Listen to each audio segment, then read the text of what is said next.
ನಮಸ್ಕಾರ ರೀ ಎಲ್ಲರೂ ಆರಾಮದಿರಿ ಅಂತ ಅನ್ಕೋತೀನಿ. ನಾನು ಸಹ ಭಾಳ ಆರಾಮದೀನಿ ನೋಡ್ರಿ. ಇವತ್ತು ನಾವು ಮನೆಯಲ್ಲಿ ಯಾವ ರೀತಿ ನಾಗರ ಪಂಚಮಿ ಹಬ್ಬವನ್ನ ಆಚರಿಸಿದ್ವಿ ಅಂತ ವಿಡಿಯೋನ ನಿಮ್ಮ ಜೊತೆ ಶೇರ್ ಮಾಡ್ಕೋತೀನಿ. ಯಾರೆಲ್ಲ ಹೊಸದಾಗಿ ನನ್ನ ಚಾನಲನ್ನು ನೋಡಾಕತ್ತಿರಲ್ಲ ದಯವಿಟ್ಟು ನನ್ನ ಚಾನಲನ್ನು ಸಬ್ಸ್ಕ್ರೈಬ್ ಮಾಡಿರಿ. ಅದೇ ರೀತಿ ಬೆಲ್ ಐಕಾನನ್ನು ಒತ್ತಿರಿ. ಹಾಗೆ ಒತ್ತಿದಾಗ ಮಾತ್ರ ನಾನು ಹಾಕುವಂಥ ಹೊಸ ವಿಡಿಯೋಗಳ ನೋಟಿಫಿಕೇಶನ್ ನಿಮಗೆ ಬರ್ತಾವೆ ನೋಡ್ರಿ. ಸೊ ನಾಗರ ಪಂಚಮಿ ಹಬ್ಬದ ದಿನ ನಾವು ಏನೆಲ್ಲ ಮಾಡ್ತೀವಿ ಅಂತ ನಾನು ಇವತ್ತು ನಿಮ್ಮ ಜೊತೆ ವಿಡಿಯೋನ ಶೇರ್ ಮಾಡ್ತೀನಿ. ಸೊ ವಿಡಿಯೋನ ಸ್ಟಾರ್ಟ್ ಮಾಡೋಣ ಬರ್ರಿ. ಹಬ್ಬದ ಹಿಂದಿನ ದಿನಾನ ನಾನು ಇದನ್ನು ಮಾಡ್ಕೊಂಡಿರ್ತೀನಿ ರೀ. ಸೊ ಯಾರೆಲ್ಲ ಹೊಸದಾಗಿ ನನ್ನ ಚಾನಲನ್ನು ನೋಡ್ತಿರ್ತಿರಲ್ಲ ಅವ್ರಿಗೆ ಗೊತ್ತಿರ್ತೈತಿ. ಒಲಿ ಮೇಲೆ ನಾನು ಈ ಥರ ಪಾತ್ರೆ ನೀಡಬೇಕಾದ್ರೆ ಸ್ವಲ್ಪ ಮನೆಯೊಳಗೆ ನೀರನ್ನು ಕಲಿಸಿ ಸೊ ರಾಡಿ ಅಂದ್ರೆ ನಾವು ರಾಡಿ ಏನಿರ್ತೈತಲ್ರಿ ಅದಕ್ಕೆ ಬೋಗನಿಗೆಲ್ಲ ಹಚ್ಚಿ ಈ ಥರ ಒಲಿ ಮೇಲೆ ಇಡ್ತೀನಿ. ಯಾಕಂದ್ರೆ ನಾವು ಈ ಕೆಲಸ ಆದಮೇಲೆ ತೊಳೆಯೋದಕ್ಕೆ ಸರಳ ಅಲ್ಲ ಅನ್ನೋ ಕಾರಣಕ್ಕೆ ನಾನು ಈ ರೀತಿ ಮಾಡ್ತೀನಿ. ಸೊ ಒಂದು ಚರಿಗೆ ನೀರನ್ನು ಹಾಕಿಟ್ಟಿದ್ದೀನಿ ರೀ. ಇವು ಎಳ್ಳು ಜೋಳ ರೀ ಇವು. ಸೊ ನಾನಿಲ್ಲಿ 1 ಗ್ಲಾಸ್ ಎಳ್ಳು ಜೋಳನ ತೊಗೊಂಡಿದ್ದೀನಿ. ನಂತರ ನಾವು ಇದಕ್ಕೆ ಹಾಕಿಬಿಡೋಣಂತ ಕಡಾವಂಗಿ ಒಳಗೆ. ನಾಗರ ಪಂಚಮಿ ಹಬ್ಬದೊಳಗೆ 2 ದಿನ ನಾವು ನಾಗರ ಪಂಚಮಿಯನ್ನು ಆಚರಿಸ್ತೀವಿ. ಒಂದು ದಿನ ಹೊರಗಿನ ಹಾಲು, ಒಂದಿನ ಒಳಗಿನ ಹಾಲು ಅಂತ. ನಮ್ಮ ಉತ್ತರ ಕರ್ನಾಟಕದ ಸೈಡ ಮೊದಲನೇ ದಿನ ಹೊರಗಡೆ ಹಾಲು ಹಾಕ್ತೀವಿ ರೀ. ಅಂದ್ರೆ ಕೊಬ್ಬರಿ ಒಳಗೆ ಒಣ ಕೊಬ್ಬರಿ ಒಂದೇನು ಗಿಟಗಿರ್ತದಲ್ರಿ ಅದ್ರೊಳಗೆ ಬೆಲ್ಲ ಹಾಕಿ ನೀರನ್ನು ಹಾಕಿ ನಾವು ನಾಗಪ್ಪಗೆ ಹಾಲನ್ನು ಹಾಕ್ತೀವಿ. ಸೊ ಇದಕ್ಕೆ ಕೆಂಪು ಹಾಲು ಅಂತ ಕರಿತೀವಿ. ಆಮೇಲೆ ಇನ್ನೊಂದು ಮನೆ ಒಳಗೆ ಅಂದ್ರೆ ನಾಗಪ್ಪಂದು ನಾವೇನು ಮಣ್ಣಿನದು ಒಂದು ಮೂರ್ತಿಯನ್ನು ಮಾಡಿ ತಂದಿರ್ತೀವಲ್ರಿ ಅದಕ್ಕೆ ಹಾಲನ್ನು ಹಾಕ್ತೀವಿ. ಸೊ ಈ ರೀತಿ 2 ಪ್ರಕಾರ ನಾವು ನಾಗರ ಪಂಚಮಿ ಒಳಗೆ ಹಾಲನ್ನು ಹಾಕ್ತೀವಿ. ಸೊ ಒಂದು ಕುದಿ ಬಂದ ನಂತರ ಈ ಥರ ನಾವು ಸೋಸ್ಕೊಂಡ್ಬಿಡೋಣಂತ್ರಿ. ನೀರಿನ ಅಂಶ ಇರಬಾರ್ದು ನೋಡ್ರಿ. ಈ ಥರ ಹಾಕಿ ಒಂದು 5 ನಿಮಿಷ ನಾವು ಇದ್ರೊಳಗೆ ಬಿಟ್ಬಿಡೋಣಂತ. ನೀರೆಲ್ಲ ಅದು ಕೆಳಗೆ ಇಳಿದು ಬಿಡ್ತೈತಿ. ಸೊ ಈ ರೀತಿ ಮಾಡಿ ನಾವು ಆರಾಕ್ ಹಾಕಿ ಮಲಗಿಬಿಟ್ರೆ ಬೆಳಗ್ಗೆ ಎದ್ದು ಕೂಡಲೇ ನಾವು ಹುರಿಯೋದಕ್ಕೆ ಸರಳ ಆಗ್ತದೆ ನೋಡ್ರಿ. ಅಷ್ಟು ಜೋಳನ ಇದಕ್ಕೆ ಹಾಕೊಂಡ್ಬಿಟ್ಟು ನಾನು ನೋಡ್ರಿ ಇದೇ ಥರ. ನಂತರ ಅದು ನೀರಿನ ಅಂಶ ಇವಾಗ ಪೂರ್ತಿ ಹೋಗಬೇಕು. ಸೊ ಇದನ್ನು ಹಿಂಗೆ ಎತ್ತಿದಾಗ ನೀರು ಬರಬಾರ್ದ್ರಿ ನೋಡ್ರಿ. ಇನ್ನೂ ಸ್ವಲ್ಪ ನೀರು ಬರಾಕತ್ತದಲ್ರಿ ಇದು ಪೂರ್ತಿ ಹೋಗಬೇಕು. ಸೊ ಇದ್ರೊಳಗೆ ಇದನ್ನು ಇಟ್ಬಿಡೋನು. ನಂತರ ನಾನು ಇಲ್ಲೊಂದು ಒಗೆದು ಹಾಕಿದಂತಹ ಸ್ವಚ್ಛವಾದಂತಹ ಬಟ್ಟೆಯನ್ನು ತೊಗೊಳಕತ್ತೀನಿ. ಅದ್ರ ಮೇಲೆ ಇದನ್ನು ಹಾಕಿ ಆರಾಕ್ ಬಿಟ್ಬಿಡೋಣಂತ. ಸೊ ಇದನ್ನು ಅಗಲವಾಗಿ ನಾವು ಮಾಡ್ಕೊಳ್ಳೋನು. ಸೊ ಮಾಡಿ ಇದನ್ನು ಆರಾಕ್ ಬಿಟ್ಬಿಡೋನು ನೋಡ್ರಿ. ಇದೇ ಥರ ಸುಡ್ತಿರ್ತೈತ್ರಿ, ಸ್ವಲ್ಪ ನಿಧಾನವಾಗಿ ಮಾಡೋಣಂತ. ಸೊ ಈ ಥರ ಅಗಲವಾಗಿ ಮಾಡಿ ನಾವು ಇದನ್ನು ಬಿಟ್ಬಿಡಬೇಕು. ಇದು ನೀರಿನ ಅಂಶ ಪೂರ್ತಿ ಹೋಗಿಬಿಡ್ಬೇಕ್ರಿ. ಸೊ ನಂತರ ಮರುದಿನ ಬೆಳಗ್ಗೆ ಇಲ್ಲೇ ನೀರು ಕಾಸೋದಕ್ಕೆ ಇಟ್ಟಿದ್ದೀನಿ ರೀ. ನೀರು ಕಾದ ನಂತರ ನಾನಿವಾಗ ಎಳ್ಳನ್ನು ಹುರ್ಕೋತೀನಿ ನೋಡ್ರಿ.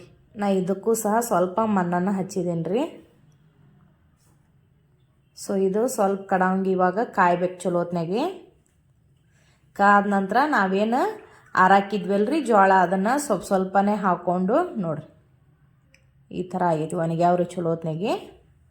ಸೊ ಇದನ್ನು ನಾವಿವಾಗ ಕಡಾವಂಗಿ ಒಳಗೆ ಕಾದೈತಿಲ್ಲ ನೋಡಿ ಸ್ವಲ್ಪ ಹಾಕ್ಕೊಂಡು ಹುರ್ಕೊಳ್ಳೋಣಂತ ನೋಡ್ರಿ. ಒಮ್ಮಲ್ಗೆ ಭಾಳಷ್ಟು ಹಾಕಬೇಡ್ರಿ, ಸ್ವಲ್ಪನೇ ಹಾಕೋರಿ ಅಂದ್ರೆ ಚಲೋತ್ನಾಗ ಅವು ಹುರಿತಾವು. ಸೊ ಒಂದು ಬಟ್ಟೆ ತೊಗೊಂಡು ಈ ಥರ ಸ್ವಲ್ಪ ಅದಕ್ಕೆ ಕೈ ಆಡಿಸ್ಕೊಂಡ್ಬಿಡೋಣಂತ.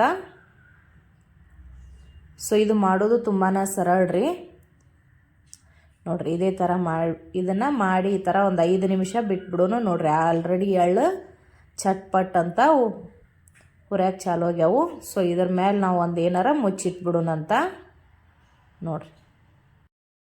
ಸೊ ಇದೇ ರೀತಿ ಉಳಿದೆಲ್ಲ ಎಳ್ಳನ್ನು ನಾವು ಹುರ್ಕೊಂಡ್ಬಿಡೋಣಂತ.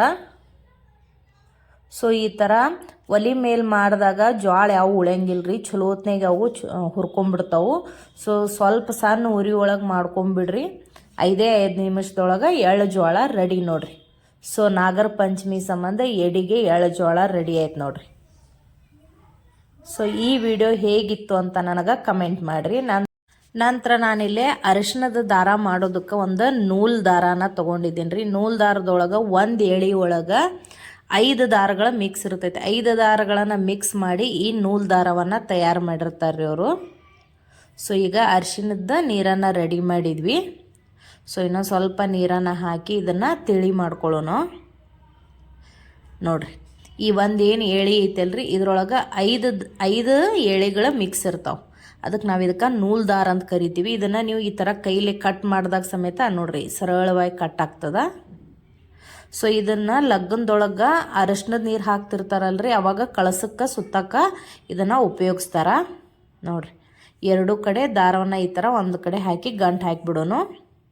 ಸೊ ಇದೇ ರೀತಿ ನಾವು ಮನೆಯೊಳಗೆ ಎಷ್ಟು ಜನ ಇರ್ತೀವಲ್ರಿ ಅಷ್ಟು ಜನರಿಗೆ ಈ ಥರ ದಾರವನ್ನು ತಯಾರಿಸ್ತೀವಿ. ನಾವು ಒಂದು ಎಕ್ಸ್ಟ್ರಾ ಮಾಡ್ತೀವಿ ರೀ ನಾಗಪ್ಪಗೆ ಹಾಕೋ ಸಂಬಂಧ.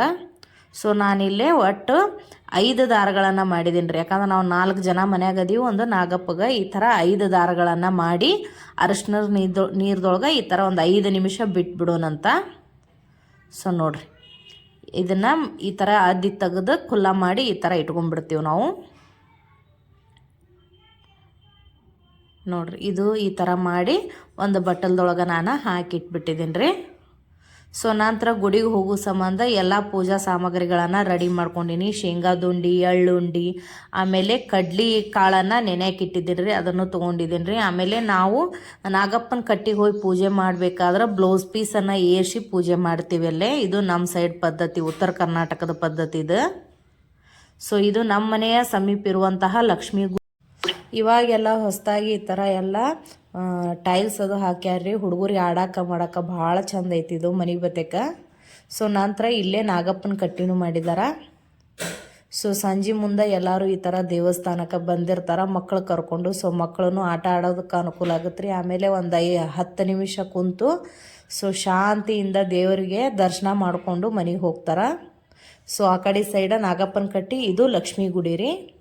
ಸೊ ನಾಗಪ್ಪನ ಕಟ್ಟಿ ಒಳಗೆ ಈ ಥರ ನಾವು ಬ್ಲೌಸ್ ಪೀಸನ್ನು ಏರಿಸಿ ಮುಂದೆ ಉಡಿ ತುಂಬಿ ನಾವು ಪೂಜೆಯನ್ನು ಮಾಡ್ತೀವಿ. ಮಾಡಿದಂಥ ಎಲ್ಲ ಎಳ್ಳುಂಡಿ, ಶೇಂಗಾದುಂಡಿ, ಆಮೇಲೆ ಒಟ್ಟು ನೀವು ಏನು ಉಂಡಿಗಳನ್ನು ಮಾಡಿರ್ತಿರಲ್ಲ ಎಲ್ಲ ಈ ಥರ ದೇವ್ರ ಮುಂದಿಟ್ಟು ನಾವು ಪೂಜೆಯನ್ನು ಮಾಡ್ತೀವಿ.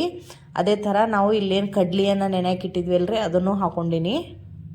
ಸೊ ಹಾಕಿದ ನಂತರ ಉದ್ದಿನ ಕಡ್ಡಿ ಅದನ್ನು ಹಚ್ಚಿ ಪೂಜೆ ಮಾಡಿ, ಸೊ ನಾವೇನು ದಾರವನ್ನು ತೊಗೊಂಬಂದಿದ್ವಲ್ಲ ಇಲ್ಲೇ ನಾಗಪ್ಪಂದು ಕಲ್ಲಿನ ಮೇಲೆ ಹಾಕಿ ನಾವು ಕೆಂಪು ಹಾಲನ್ನು ಈ ರೀತಿ ಹಾಕ್ತೀವಿ. ಅಂದ್ರೆ ಕೊಬ್ಬರಿ ಒಳಗೆ ಬೆಲ್ಲವನ್ನು ಹಾಕಿ ನೀರನ್ನು ಹಾಕಿ ದೇವ್ರ ಪಾಲ್, ಹಿರಿಯರ ಪಾಲ್, ಗುರುವಿನ ಪಾಲ್, ಎಲ್ಲರ ಪಾಲ್ ಅಂಥೇಳಿ ದೇವ್ರಿಗೆ ಬೇಡ್ಕೋತ ನಾವು ಹಾಲನ್ನು ಹಾಕ್ತೀವಿ. ಸೊ ವಾಪಸ್ ಬರೋತ್ತಿಗೆನ ಸಂಜೆನ ಆಗ್ಬಿಡುತ್ತೆ ನೋಡ್ರಿ. ಸೊ ಲಕ್ಷ್ಮೀ ದೇವಿಯ ದರ್ಶನವನ್ನು ಮಾಡಿ ಮನೆಗೆ ವಾಪಸ್ ಬಂದು ನಾವು ಮಾಡಿದಂಥ ಅರಿಶಿನ ದಾರವನ್ನು ಎಲ್ಲರಿಗೂ ಹಾಕಿದ್ದೀನಿ ರೀ. ಸೊ ಇದು ಒಂದು ದಿನ ನಾವೇನು ಹೊರಗಡೆ ಹಾಲು ಅಂತೀವಲ್ರಿ ಈ ರೀತಿ ಮಾಡ್ತೀವಿ ನಾವು ಹೊರಗಡೆ ಹಾಲನ್ನು. ಸೊ ಇದೇ ಥರ ಎಲ್ಲರಿಗೂ ಅರಿಶಿನದ ದಾರವನ್ನು ಹಾಕಿದ್ದೀನಿ ರೀ, ನಾನು ಹಾಕ್ಕೊಂಡೆ. ಸೊ ಈ ರೀತಿ ನಾವು ಹೊರಗಡೆ ಹಾಲನ್ನು ಹಾಕುವಂತಹ ನಾಗರ ಪಂಚಮಿ ಹಬ್ಬವನ್ನು ಮಾಡಿದ್ವಿ. ಸೊ ನಂತರ ಇವಾಗ ನಾವು ಮನೆಯಲ್ಲಿ ಯಾವ ರೀತಿ ನಾಗರ ಪಂಚಮಿ ಹಬ್ಬವನ್ನು ಆಚರಿಸ್ತೀವಿ ಅಂತ ತೋರಿಸ್ತೀವಿ. ಈ ಥರ ಮಣ್ಣಿನ ನಾಗಪ್ಪವನ್ನು ಒಂದು ಪ್ಲೇಟ್ನೊಳಗೆ ಇಟ್ಟು, ಸೊ ಅದಕ್ಕೆ ನಾವಿಲ್ಲೇ ಹೂವು, ಆಮೇಲೆ ಅರಿಶಿನ ಕುಂಕುಮವನ್ನು ಏರಿಸಿ ಈ ಥರ ಒಂದು ಕೊಬ್ಬರಿ ಹೋಳನ್ನು ತಗೊಂಡು ಅದ್ರೊಳಗೆ ಬೆಲ್ಲ ಹಾಕಿ ಹಾಲನ್ನು ಹಾಕಿ ನಾವು ನಾಗಪ್ಪಗೆ ಹಾಲನ್ನು ಹಾಕ್ತೀವಿ. ಸೊ ಈ ಥರ ಹಾಲನ್ನು ಹಾಕಬೇಕಾದ್ರೆ ಮನೆಯಾಗ ಇರುವಂಥ ಹಿರಿಯರನ್ನು, ಆಮೇಲೆ ಗುರುಗಳನ್ನು, ಆಮೇಲೆ ಎಲ್ಲರನ್ನ ನೆನೆಸ್ಕೋತ ಎಲ್ಲರಿಗೂ ಒಳ್ಳೇದಾಗಲಿ ಅಂತ ಒಂದು 5 ಸಲ ನಾವು ಹಾಲನ್ನು ಹಾಕ್ತೀವಿ. ಸೊ ಹಿರಿಯರ ಪಾಲ್, ಗುರುವಿನ ಪಾಲ್, ತಂದೆ ತಾಯಿ ಪಾಲ್, ಆಮೇಲೆ ಎಲ್ಲರ ಪಾಲ್ ಅಂಥೇಳಿ ನಾವು ಈ ಥರ 5 ಸಲ ಮನೆಯಲ್ಲಿರುವ ಎಲ್ಲರೂ ನಾವು ಹಾಲನ್ನು ಹಾಕ್ತೀವಿ ನೋಡ್ರಿ. ಸೊ ಈ ರೀತಿ ನಾವು ನಾಗರ ಪಂಚಮಿ ಹಬ್ಬವನ್ನು ಆಚರಿಸಿದ್ವಿ. ಸೊ ನೀವು ಯಾವ ರೀತಿ ಹಬ್ಬವನ್ನು ಆಚರಿಸಿದ್ರಿ ಅಂತ ನನಗೆ ಕಮೆಂಟ್ ಮಾಡಿರಿ. ಸೊ ವಿಡಿಯೋ ನಿಮ್ಗೆ ಇಷ್ಟ ಆದ್ರೆ ಚಾನಲನ್ನು ಸಬ್ಸ್ಕ್ರೈಬ್ ಮಾಡಿರಿ, ಲೈಕ್ ಮಾಡಿರಿ, ಶೇರ್ ಮಾಡಿರಿ, ಕಮೆಂಟ್ ಮಾಡಿರಿ, ಹಾಗೆ ಸಪೋರ್ಟ್ ಮಾಡಿರಿ. ಸೊ ನಾವು ನಾಗರ ಪಂಚಮಿ ಹಬ್ಬಕ್ಕೆ ಕುಚ್ಚಗಡ್ಬು ಅಂತ ಮಾಡ್ತೀವಿ ನಮ್ಮ ಸೈಡ. ಹಬ್ಬ ಈ ರೀತಿ ಇತ್ತು ನೋಡ್ರಿ. ಇಷ್ಟ ಆದ್ರೆ ಸಬ್ಸ್ಕ್ರೈಬ್ ಮಾಡೋದನ್ನು ಮರಿಬೇಡ್ರಿ. Thank you.